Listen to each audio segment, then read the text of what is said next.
Thought I had seen it all when it came to nosy neighbors, until Karen showed up with a clipboard, an attitude, and an iron grip on the HOA.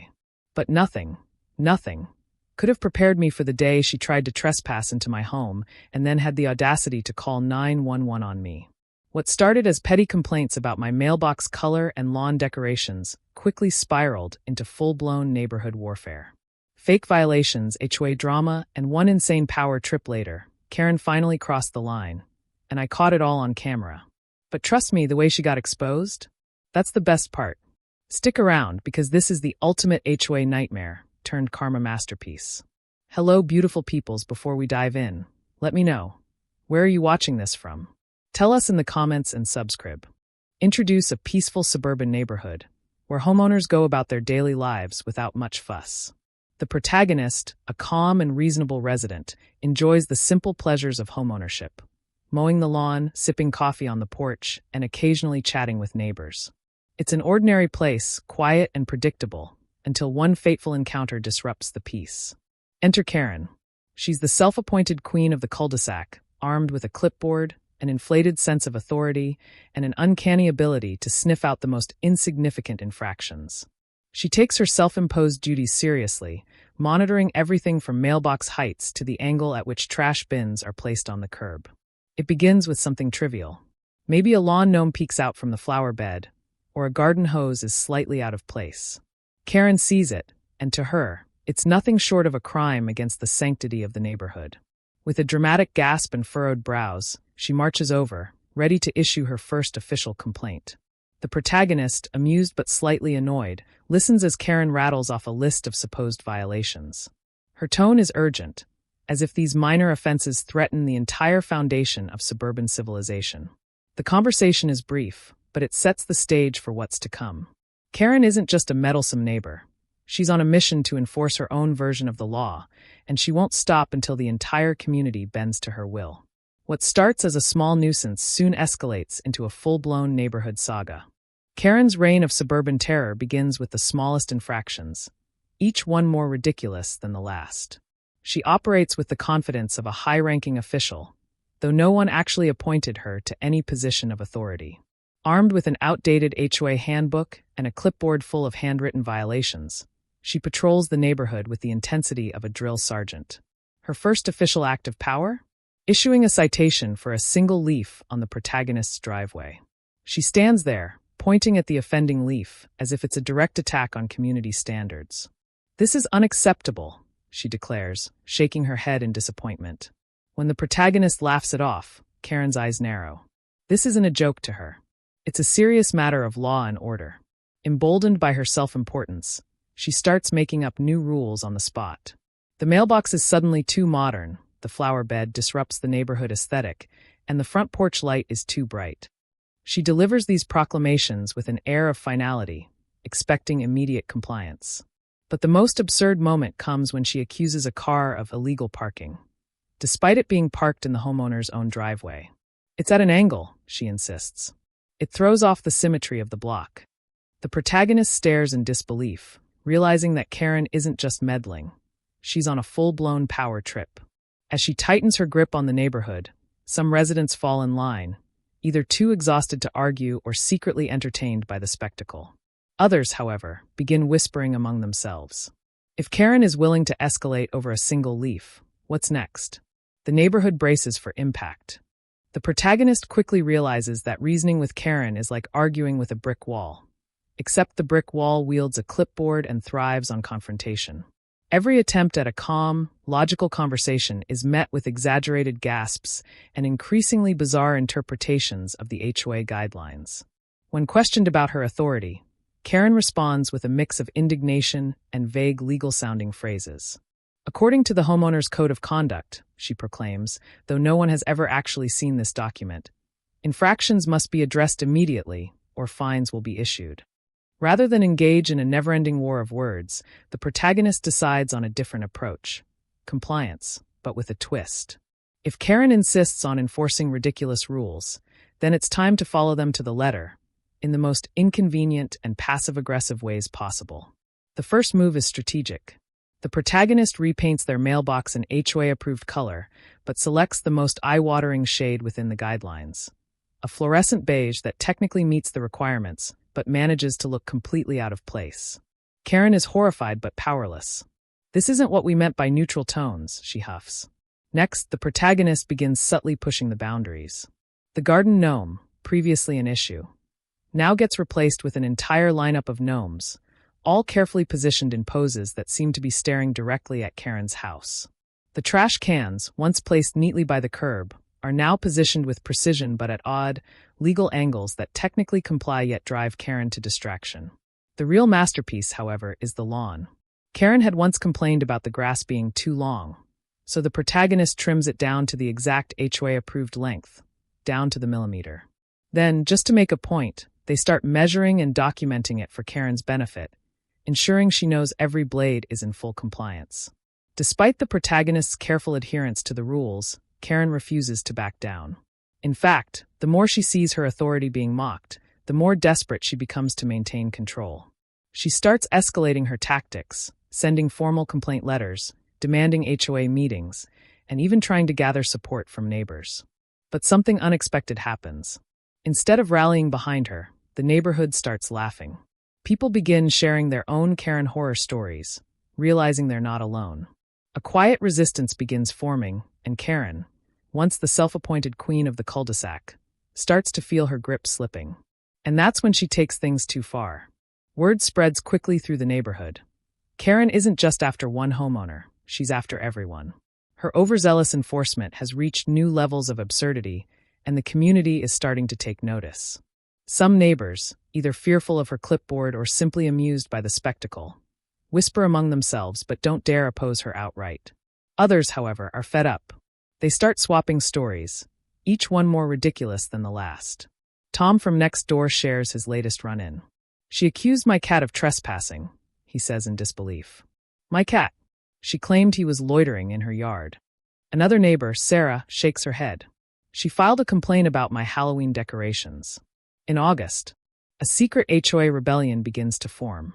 It starts small, neighbors casually ignoring Karen's self-imposed rules, rolling their eyes when she walks by, or purposefully placing their trash bins at slightly defiant angles. Some even start playing along with the protagonist's passive-aggressive tactics. One neighbor plants plastic flamingos all over their yard, each one positioned to face Karen's house.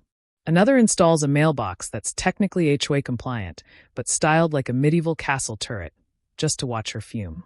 Karen, sensing her grip on the neighborhood slipping, doubles down.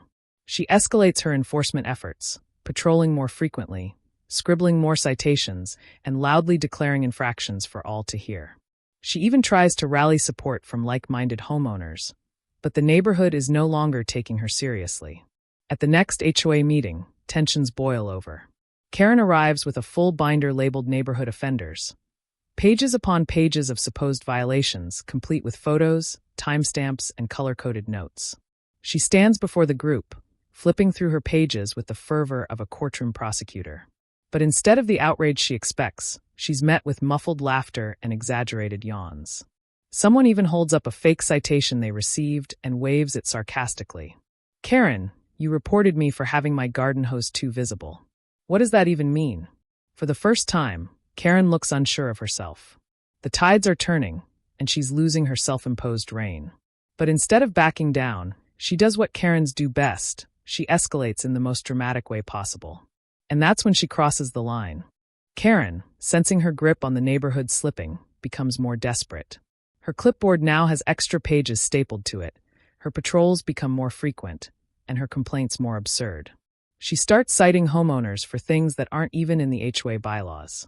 One morning, the protagonist steps outside to find Karen standing in their yard, tape measure in hand, measuring the grass. She mutters to herself, furiously jotting down numbers. 2 inches? It's supposed to be exactly 1 3/4. This is completely unacceptable. When confronted, she scoffs. "I have every right to enforce the standards of this community." The protagonist, having had enough, starts recording her antics. The footage captures Karen in all her glory, measuring driveways, snapping photos of completely normal things, and even confronting a neighbor over their excessively cheerful doormat. As word spreads, Other homeowners begin collecting their own evidence. They document her constant trespassing, her fake citations, and her bizarre confrontations. Then, Karen makes her biggest mistake yet.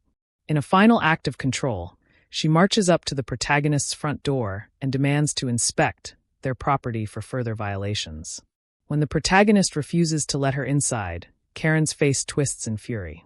"You are obstructing an HOA officer in the line of duty," she shrieks. When the door stays shut, she does the unthinkable. She calls 911.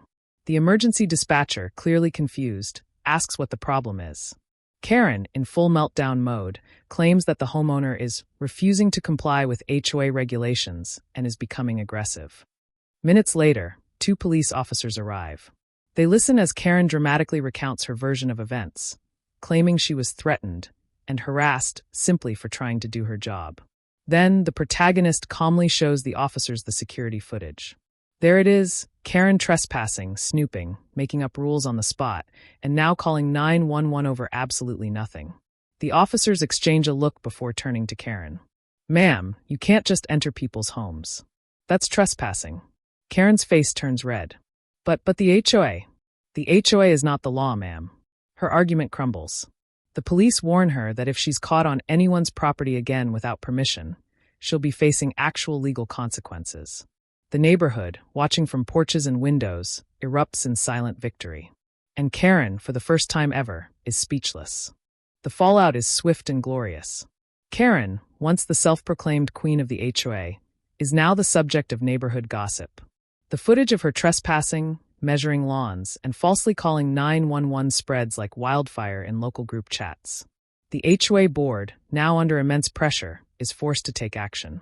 At the next HOA meeting, the protagonist presents the collected evidence. Karen arrives, still clinging to the last shreds of her authority, but the mood in the room has shifted.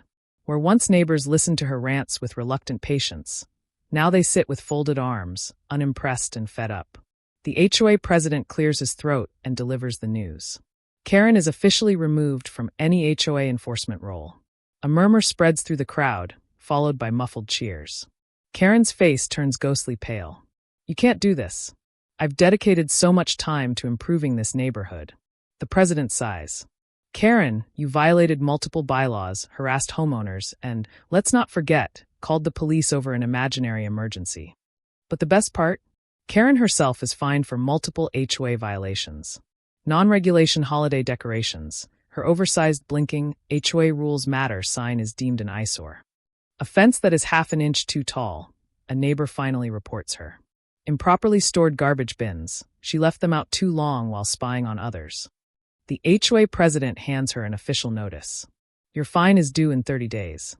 Karen is outraged. She sputters, protests, and threatens to appeal, but no one is listening anymore. The protagonist watches with satisfaction as Karen storms out. For once on the receiving end of the ridiculous rules she tried to impose on everyone else. Over the next few weeks, she becomes noticeably quieter. The once daily patrols cease, the aggressive complaint letters stop, and the clipboard disappears. It's as if she's finally been defeated. And then, one day, she's gone.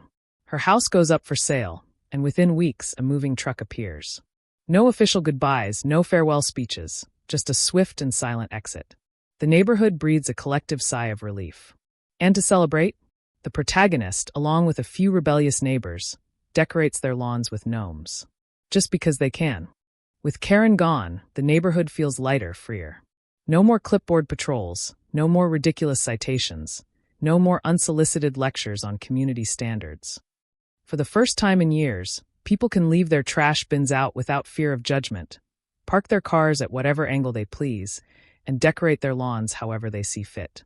The protagonist enjoys the newfound peace, relishing the simple joys of homeownership without the looming threat of HOA tyranny.